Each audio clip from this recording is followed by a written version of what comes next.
So here's the deal. Imagine buying the Galaxy S25 Ultra today, and a few months later, Samsung drops the S26 Ultra like a mick. Brutal, right? But don't panic just yet. Is the Galaxy S26 Ultra truly the next big thing, or just the S25 Ultra in a slightly shinier suit? If you're torn between grabbing those juicy S25 Ultra discounts or holding out for the S26, you're not alone, and we've got the breakdown that actually matters. Let's kick things off with performance. The engine under the hood, Samsung, is reportedly using the Snapdragon 8 Gen2 Elite Edition, not your average chip.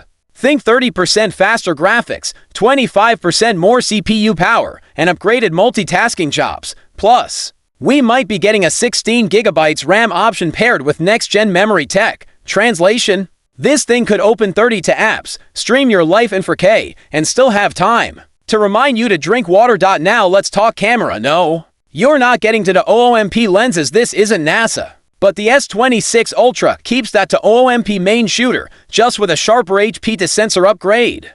Expect clearer, more detailed shots, not night and day different, but definitely crisper. The real camera win. Samsung might swap the 1OMP 3x zoom with a 5OMP zoom lens and possibly new zoom levels like 3.5x or even 8x. Say goodbye to pixel soup when you zoom in on your dog's nose. Some rumors say Samsung might ditch the S Pen in the future, but not yet. The S26 Ultra is still keeping it. Bluetooth and all. S Pen fans, you can unclench. As for battery, early prototypes hint at a 500 mAh upgrade, but Samsung might play it safe and stick with 5000 mAh, while making the display more power efficient. Either way, battery life should be solid. Just don't expect a week-long charge like your old Nokia. In design, just a bit thinner bezels and a more refined frame. Basically, it's like when your friend gets a new haircut and swears it's a big change, but you need a minute to even notice.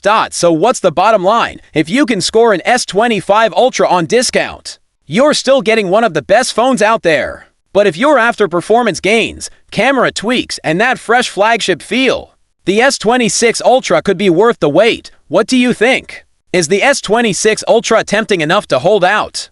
Or is that S25 deal calling your name? Let us know down in the comments. We read them all. Don't forget to subscribe for more real talk on the latest tech drops. Catch you in the next one.